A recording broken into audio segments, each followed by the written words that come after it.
Shalom saudara. Ya, pertama mau berterima kasih kepada Tuhan Yesus Kristus dan kepada Pami dan Papi yang memberikan saya kesempatan untuk pada hari ini dapat bersaksi kebaikan Tuhan dalam kehidupan saya. Perkenalkan, nama saya Mark Victorianson dan saya ini adalah adik dari Koko Matthew. Mungkin saya panggilnya sekarang harus panggilnya Pastor mungkin ya, Pastor Matthew. Dan kalau misalnya saudara, saya percaya di sini banyak yang sudah pernah foto karakter ya. Foto karakter saya itu merah saudara, dan mungkin kalau bahasa Surabayanya itu merah pol, karena isinya 6 semua saudara. Dan bila seorang merah, kita merencanakan sesuatu saudara, kita akan berusaha semaksimal mungkin untuk mencapainya. Namun lucunya saudara, hampir semua keputusan besar dalam kehidupan saya, justru itu saya tidak pernah mendapatkannya. Karena itu aku percaya apa yang aku dapatkan itu semua adalah rencana Allah yang terbaik yang di dalam kehidupanku. Mari kita baca dulu satu ayat yang saya percaya semua pernah baca. Di Yesaya pasal 55 ayat ke-8 sampai ke-9. Sebab rancanganku bukanlah rancanganmu dan jalanmu bukanlah jalanku. Demikianlah firman Tuhan. Seperti tingginya langit dari bumi, demikianlah tingginya jalanku dari jalanmu dan rancanganku dari rancanganmu.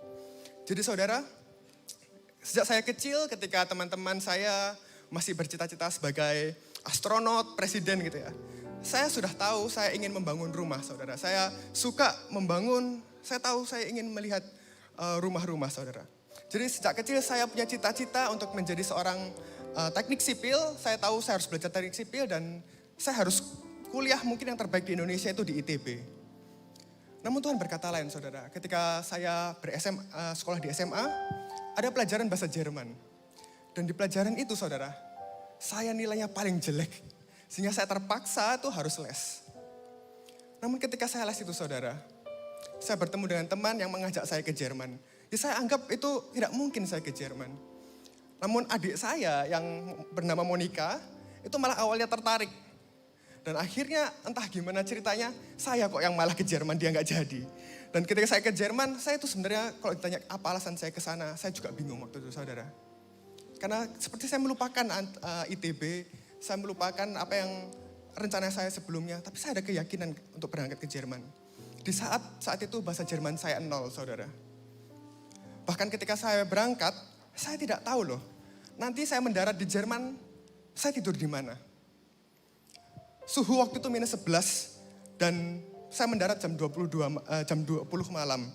Namun itu adalah cerita di lain kesempatan saudara. Dan ketika saya di Berlin, saya ada di sebuah gereja namanya GBI Berlin. Saya merasakan sebuah komunitas yang positif. Sehingga saya pengen college dan kuliah di Berlin. Ketika saya pengen di Berlin, Tuhan berkata lain saudara. Saya malah dipindah ke Koten, kota yang kecil. Lebih parah lagi saudara, isinya cuma orang tua. Dan itu adalah kota di negara bagian paling rasis di Jerman. Namun di kota kecil itu saudara, justru saya menemukan sebuah komunitas mahasiswa Kristen. Dan saya akhirnya dipercaya sebagai ketua komunitas tersebut. Saya membangun komunitas itu seperti keluarga. Dan akhirnya di akhir 1 tahun saya college, kami berhasil mengadakan acara Natal terbesar yang pernah diadakan oleh komunitas itu. Bahkan sampai menjadi berkat buat mahasiswa-mahasiswa di luar kota bergabung beribadah bersama kami. Karena saya tidak jadi ke Berlin, tapi saya belajar kepemimpinan yang diberikan Tuhan kepada saya. Ketika saya mendaftar kuliah saudara, oke nggak jadi ITB, tapi jurusan tetap sama dong ya, teknik sipil. Jadi saya mencoba saudara, untuk daftar jurusan teknik sipil di semua kota yang ada. Tapi berharap saya pengen di Berlin Tuhan. Lucunya Tuhan, semua kota saya dapat saudara, kecuali di Berlin. Akhirnya saya harus mau pindah ke kota lain itu, saya pamitan dengan mentor saya di Berlin. Kata mentor saya, udahlah kamu di Berlin aja. Di Jerman ini kok di kota kecil, gak ada gereja, kamu gak bisa bertumbuh. Saya pikir benar juga. Oh yaudah, kamu daftar aja dulu jurusan lain, nanti semester depan pindah ke teknik sipil, bisa ditransfer beberapa nilai. Ya saya pikir oke, boleh saya coba. Saya daftar namanya jurusan Facility Management, dengan harapan semester depan saya pindah. Ketika saya coba lagi daftar semester berikutnya, saya nggak dapat lagi saudara. jurusan facility management itu ternyata ketika saya harus terpaksa masuk ke dalam jurusan yang saya kecemplung, tapi justru saya menyadari bahwa jurusan yang saya nggak memilih, tapi Tuhan yang memilihkan, itu adalah jurusan yang saya nggak belajar cuma teknis, tapi saya belajar tentang makro dan general untuk industri properti, yang akhirnya mempersiapkan saya menjadi seorang entrepreneur, karena itu yang sebenarnya saya mau. Di situ saya belajar, saudara, untuk mempercayai Tuhan, karena dia tahu yang terbaik buat saya. Kalau saya teknik sipil, saudara, justru malah itu ilmu itu tidak bisa dipakai di Indonesia, karena bangunan di Jerman dan Indonesia berbeda. Bagaimana saya bisa tahu tentang itu, Tuhan? Kalau saya nggak nurut sama Tuhan, kok saya memaksakan diri, malah saya akhirnya jatuh sendiri, saudara. Banyak cerita lain, Tuhan. Saya pengen rekan Indonesia di dalam saya menjalani setiap semester. Kenapa? Kalau saya punya rekan Jerman, sudah tugasnya pusing, ngobrol sama mereka juga pusing. Pusingnya double, saudara. Jadi saya pengen teman Indonesia, Tuhan, tolong kasih aku teman Indonesia untuk kerja kelompok. Kita mulai berempat, gugur satu-satu, saudara. Ya Tuhan, kok nggak dapat ya? Akhirnya saya dapat teman Jerman, dan justru itu adalah orang Jerman yang terpintar dan terrajin di kelas saya. Saya juga bingung kenapa kok dia mau ya berteman dengan orang luar, padahal ngobrol sama saya juga susah gitu.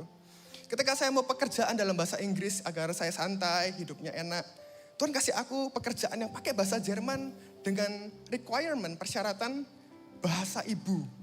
Kok bisa saya dapat, saudara? Karena rekomendasi dari teman saya Jerman tadi. Kok nyambung ya berkat Tuhan ini? Ketika saya pulang ke Indonesia, saya belum mencari pekerjaan. Malah saya dapat tawaran bekerja dari perusahaan saya yang ada di Jerman untuk bekerja fully remote dari Indonesia. Digaji euro lagi dan tanpa dipotong pajak. Saya bingung, kok bisa berkat itu menyambung ya Tuhan? Ketika saya mau bekerja, membangun perumahan, saya berharap Tuhan, rumah Solo pasti laku.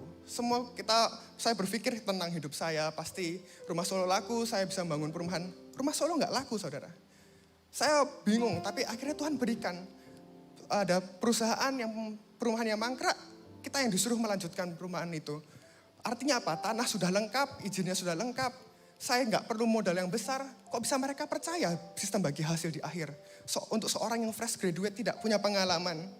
Ketika saya mau beli mobil tuh, saudara, untuk operasional, karena proyek yang akan saya kerjakan nanti di luar kota. Bagi saya mobil bekas cukup 2018 oke lah. Karena baru saya mau DP, saudara.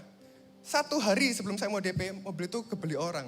Dan itu terjadi 2 kali berturut-turut. Saya sampai bingung, sampai saya itu menyerah, saudara, sebenarnya. Udahlah, besok-besok aja pakai supir. Namun ketika saya lagi santai, tiba-tiba kok ada mobil 2020. Modelnya lebih baru, kilometernya lebih rendah, harganya mirip lagi. Tuhan begitu baik, saudara. Tapi puncaknya itu di 2020. Juni 2020, saya sedang mengerjakan skripsi, papi saya sedang kritis di rumah sakit. Mungkin saudara pernah mendengar ceritanya itu dari adik saya. Ternyata saudara, saya, koko saya, dan adik saya di saat itu bersepakat bila kita merelakan papi kita. Karena papi sudah sakit belasan tahun, dan dia sudah melayani Tuhan begitu luar biasa, tubuhnya sudah lemah. Namun kami berharap satu, saudara, agar saya pulang ke Indonesia. Dan itu kita nggak janjian, kita baru sadar kemarin. Kita semua ternyata berdoa hal yang sama. Agar saya ada di Indonesia ketika papi dipanggil oleh Tuhan. Namun Tuhan berkata lain, papi saya dipanggil pada 23 Juni 2020 ketika saya masih di Jerman, kondisi juga saat corona. Saya nggak bisa pulang, saudara. Ternyata di dalam minggu itu kami baru menyadari, kami bertiga sedang melayani Tuhan, saudara. Koko dan adik saya itu pertama dan terakhir kalinya mungkin melayani secara bersamaan di streaming Victory pada tanggal 22 Juni. Saudara bisa lihat di YouTube. Dan saya juga dijadwalkan waktu itu, saudara.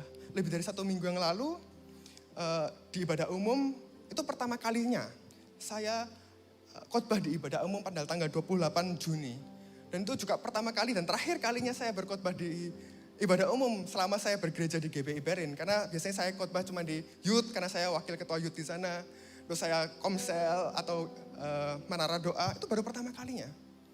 Yang kami inginkan apa, saudara? Kami dapat bersama-sama berkumpul ketika papi saya dipanggil oleh Tuhan. Namun yang Tuhan inginkan, papi saya dipanggil ketika semua anaknya melayani Tuhan.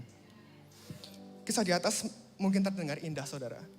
Namun apakah yang saya bisa melihat itu indah? Ketika saya berjalan sendirian suhu -11 di negeri orang dengan bahasa yang saya anggap alien zaman dulu ya. Ketika saya tinggal sendiri di kota kecil dengan tingkat rasis yang sangat tinggi. Ketika saya gagal mendapatkan jurusan teknik sipil. Ketika saya seorang Indonesia sendirian di dalam jurusan saya. Ketika rumah Solo yang saya anggap sebagai modal untuk bekerja tidak laku. Ketika mobil yang saya inginkan malah dibeli orang. Atau bahkan ketika papi saya meninggal, saya berjarak 11.000 km jauhnya. Saya percaya hari-hari ini, banyak di antara kita tidak mengerti juga rencana Tuhan.